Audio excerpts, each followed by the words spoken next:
started getting fired. I just think it's interesting that people who work at a hospital wouldn't want the vaccine. I mean, these aren't people who work at a Goodyear plant.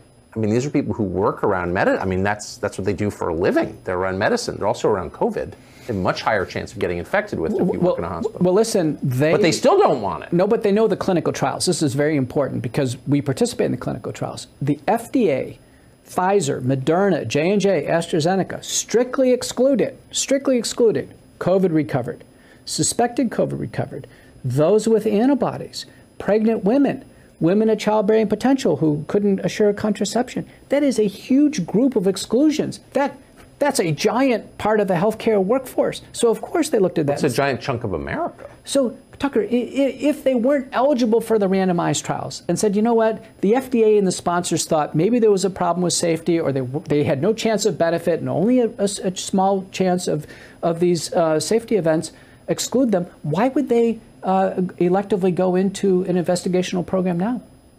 So I don't think most Americans are even aware of that. I mean, the fact that pregnant women were excluded from the safety trials, I think is fairly widely known. I think it's less known that COVID recovered, and that, I don't know how many tens of millions of Americans fall into that category, but certainly tens of millions have had COVID, whether they knew it or not, and recovered from it. They were excluded from the trials. Why? On what grounds? Well, for very good grounds. COVID recovered patients so far are racking up a terrific track record of freedom from reinfection. It's nearly airtight. Think about SARS-CoV-1 is 80% homologous to SARS-CoV-1 and 2 are 80% the same.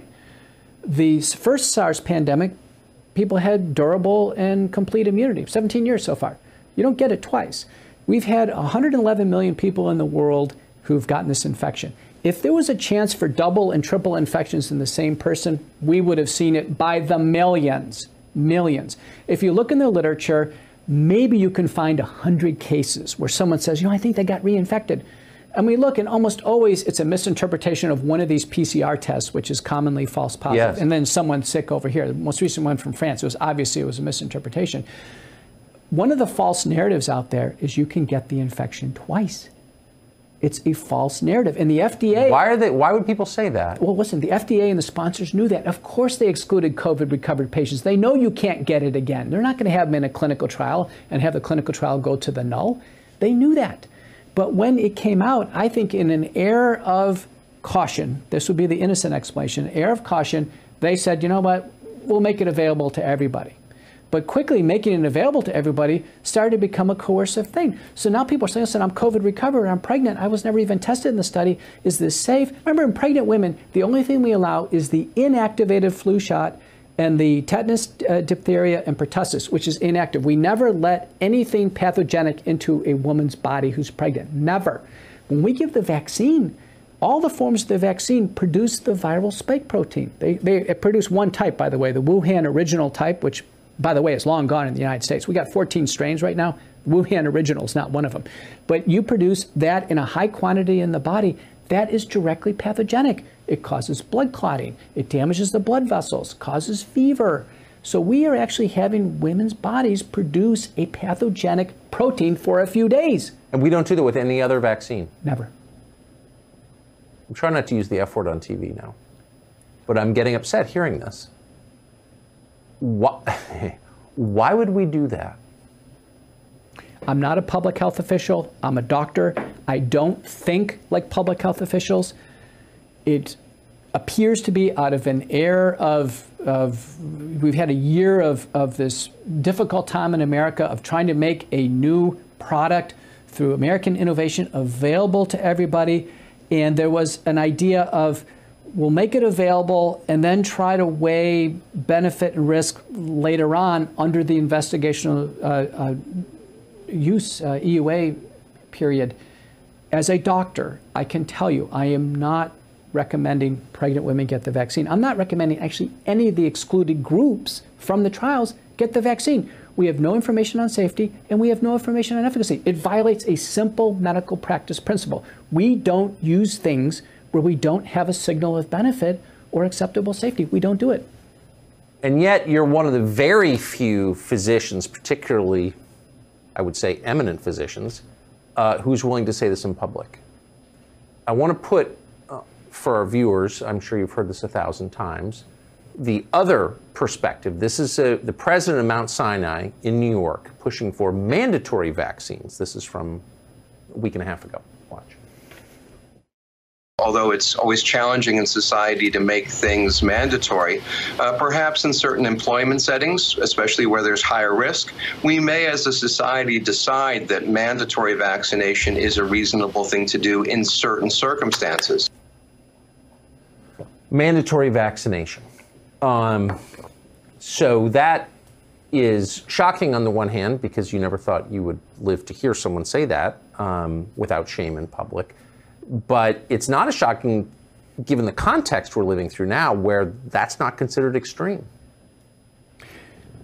The CDC and the FDA have, in all the language regarding the vaccine program, the words volunteer, elective, it's your choice. Talk to your doctor. They defer to us all the time. Remember, if you've had a vaccine reaction in the past, talk to your doctor. It may not be safe for you. They have resuscitation equipment in the vaccine centers that scares off a lot of patients. Like, you know, what's going to happen when I take it?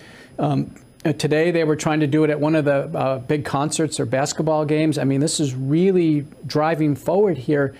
I think America needs to take a deep breath and understand we're treating COVID. We've got it under control. It's manageable. Let's see some deep dives on safety. I think we need an independent day safety monitoring board to start to look at all the safety events being reported to the CDC. America can see them. It's in that VAERS program. If you go open VAERS.com, it's right there. America can see the numbers racking up in the categories, and they ought to ask, let's have an independent day safety monitoring board look at all the events with the eye of risk mitigation. The idea that we're going to roll out products and get it right the first time, how often does that happen in medicine? We always got to tweak things. Maybe there's certain groups that shouldn't get it. Maybe the doses are too high. Maybe the doses ought to be weight-based.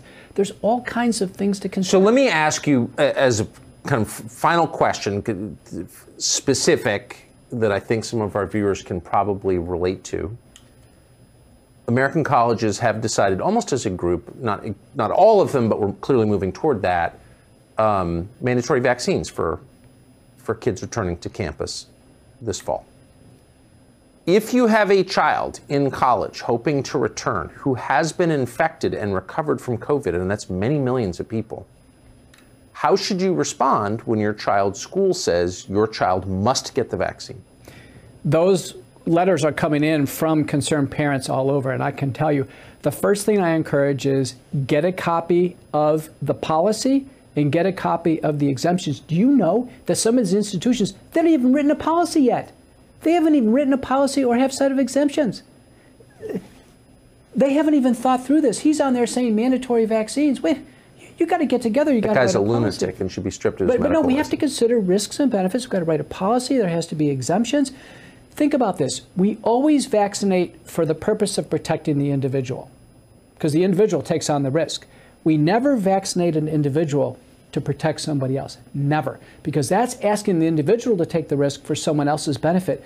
So vaccinating kids... Wait a second. I'm hearing doctors. I heard a doctor on CNN yesterday say you're selfish if you're worried about the risk to you. You get vaccinated for society. Barack Obama just said that exact same thing. That's not a precept of science, of medicine? Not in the middle of an active pandemic. Now, you could say, listen, we eradicated smallpox, all the little kids, we vaccinate then because we have an eradicated disease, so we're always protecting that person, but we're protecting everybody else to not have smallpox come back. But when this is basically wide open, 45,000 cases a day, this isn't eradicated. The purpose of vaccination now, and I recommend it in my practice, is to protect people who, honestly, I think are going to die of COVID. So it's going to be those vulnerable people, age over 50, medical problems. I have a couple patients that said, Doc, should I take the vaccine? I'm worried. I said, listen, you wouldn't stand 2 hours with COVID. Take the vaccine. The vaccine is to protect the vulnerable. It's not to just sweep through the population in the middle of a pandemic. It's a wrong approach. So if your kid has recovered from COVID and is healthy and has, I mean, clearly there's concern about risk in vaccinating someone who has active antibodies from COVID, right? Should you allow it? Should you fight like an animal to prevent it? Should you go along with it? I mean, what do you do? The COVID patients who recover, they have antibodies, they have T-cell protection and innate immunity. They have robust immunity. The antibodies are a pretty nice indication that you're protected, but these T-cell tests are terrific. This T-cell direct test, man, that's actually next generation sequencing. That is permanent protection. That's your microbiologic evidence of permanent protection. And so I think the clinical diagnosis Can you of get COVID, that test? Can a civilian get that test? Somebody can go online, order it, and their medical director approves it, go to the lab and get it. No doctor needed. It's wonderful.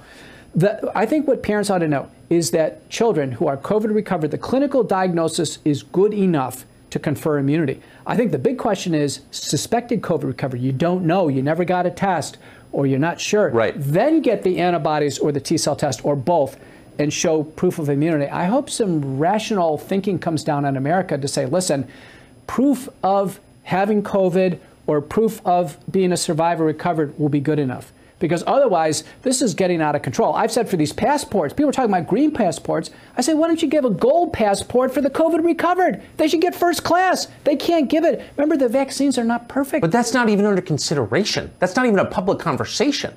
I'm not sure our public health authorities have even mentioned that. Why? Our groupthink is amazing. I said at the Super Bowl, they sheepishly announced they were going to let in 100 vaccinated healthcare workers into the stadium, and they were sitting miles apart.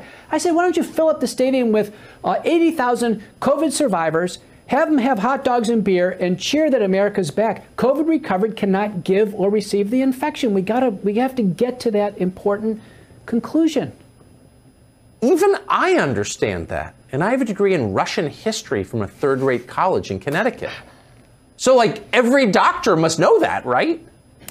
There is an overwhelming cloud of fear and false narrative. Oh, there's studies out of Denmark where there was some ambient antibodies here and people got COVID here. You must be able to get reinfected. These little red herring cases. I said, listen, look at your nursing homes. Is grandma going in the ICU over and over again? No. Does it seem like everybody gets it one time? Yes. There's a lack of common sense. We just have to use our clinical common sense. The immunity is robust, complete, and durable. Let's move on.